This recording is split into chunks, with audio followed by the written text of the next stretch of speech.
Bonjour à tous, me voici de retour pour une nouvelle vidéo et aujourd'hui c'est une vidéo un petit peu spéciale qui n'était pas forcément prévue.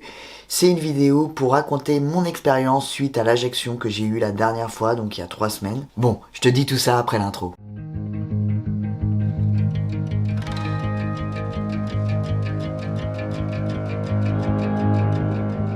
Donc cette vidéo c'est vraiment pour partager mon expérience. Donc il y a 3 semaines j'ai fait ma deuxième injection tout seul, mais là cette fois-ci je l'ai fait vraiment tout seul dans la cuisse. Donc j'avais fait d'ailleurs la vidéo de mes 9 mois sous testostérone, j'avais fait une démonstration de comment j'avais fait cette injection.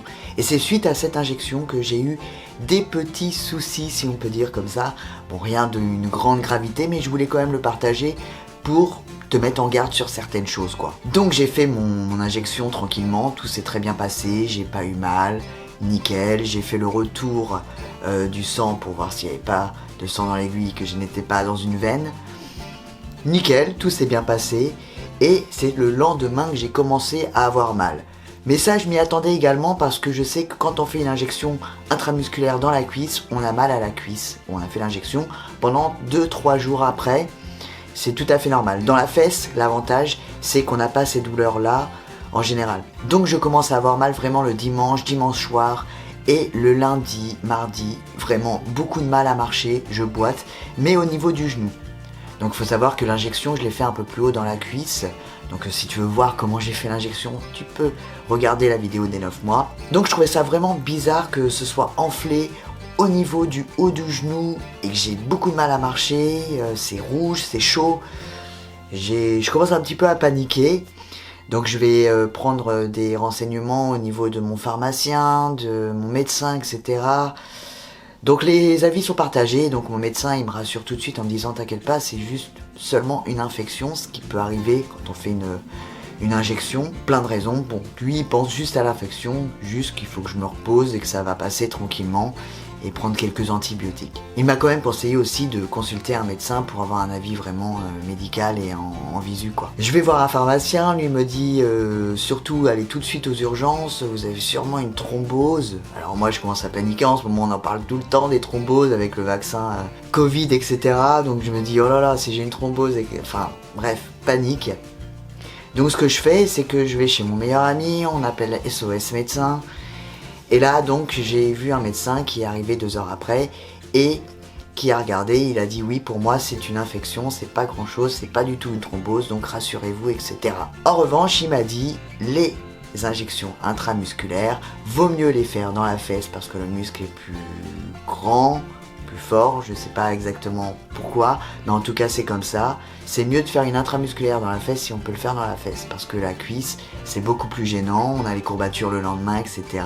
C'est plus contraignant quoi. Et ça c'est plusieurs médecins qui me l'ont dit après au fur et à mesure de mon expérience par rapport à ça. Donc ce médecin en question me prescrit des antibiotiques par précaution, donc je prends les antibiotiques etc. Je fais une prise de sang, on voit qu'il y a une petite infection effectivement. En tout cas petit passage, c'est que j'ai eu un entourage de malades. À chaque fois je veux remercier mes amis, mes proches, les personnes qui ont vraiment été auprès de moi, qui sont venues me voir, qui se sont occupées de moi, parce que c'est vrai que c'était difficile pour moi de me déplacer, je m'inquiétais. Il y a des personnes qui étaient là et ça m'a vraiment soulagé, donc je les remercie au passage. Donc malgré tout ça, malgré le traitement, ça passe pas, beaucoup de mal à marcher encore et très mal, ça chauffe encore, ça dégonfle pas. Donc je panique, je rappelle encore SOS médecin, on me dit de faire des échographies etc. Je l'ai fait. Et on ne trouve rien au niveau du genou, rien du tout. Donc on m'a dit après derrière de faire une IRM, je me suis dit bon, je vais attendre un petit peu, voir comment ça se passe dans les prochains jours, si ça dégonfle ou pas. Donc tous les jours je me mettais un peu de glace, je mettais des huiles essentielles de Golteri, de menthe poivrée pour faire dégonfler, ça me soulageait énormément. Je bougeais le moins possible, heureusement qu'il y avait encore une fois les personnes qui étaient là pour venir chez moi. J'ai pris mes antibiotiques de façon voilà, régulière comme il faut. Et du jour au lendemain, presque, ça allait beaucoup mieux. Ça a commencé à dégonfler, etc. Même si les médecins ne savent pas vraiment ce que j'ai eu, que c'était un petit peu flou, on m'a parlé de thrombose, on m'a parlé d'infection, etc. La seule chose que tous les médecins m'ont dit, que ce soit mes infirmiers, parce que moi j'ai appelé plusieurs personnes du corps médical, mon infirmier, etc. Tout le monde m'a dit que c'était potentiellement dû à l'injection et que en fait dans la cuisse c'est pas du tout conseillé. D'ailleurs l'infirmier me l'avait dit la première fois qu'il m'avait montré comment faire l'injection tout seul. Il m'a dit: je suis content que vous voulez être indépendant, etc. par rapport à l'injection parce que c'est pratique, mais il a dit: je préconise quand même le fait de faire une injection plutôt dans la fesse pour le confort aussi du patient et que voilà. Donc tous les médecins m'ont dit, ils se sont rejoints là-dessus, qu'il valait mieux quand même faire donc l'injection dans la fesse plutôt que dans la cuisse. Et c'est pour ça que je voulais faire cette vidéo, pour te partager mon expérience, pour te donner aussi des conseils par rapport à ça. Donc l'idéal c'est que tu fasses l'injection par un infirmier ou par quelqu'un qui sait faire les injections dans la fesse. Si tu es assez souple, parce que moi je sais pas le cas, donc c'est pour ça que je l'ai pas fait dans la fesse, fais-le toi-même dans la fesse. Donc voilà, vaut mieux éviter la cuisse. Après, en cas d'extrême urgence, si t'as pas de moyen de te faire dans l'injection par quelqu'un ou etc., oui, c'est possible de le faire à cet endroit-là, pour le côté pratique.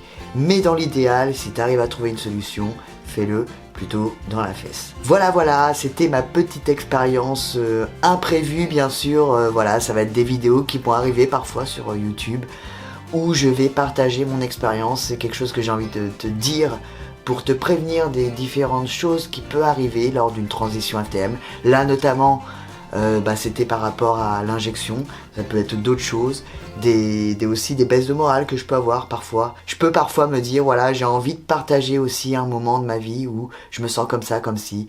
Pour l'instant, tout va bien, c'est pour ça que je l'ai pas fait. Mais voilà, c'est pour ça, n'hésite pas à activer la cloche, à t'abonner à la chaîne pour recevoir une notification au cas où une vidéo poperait comme ça. En tout cas, j'espère que cette vidéo t'a plu.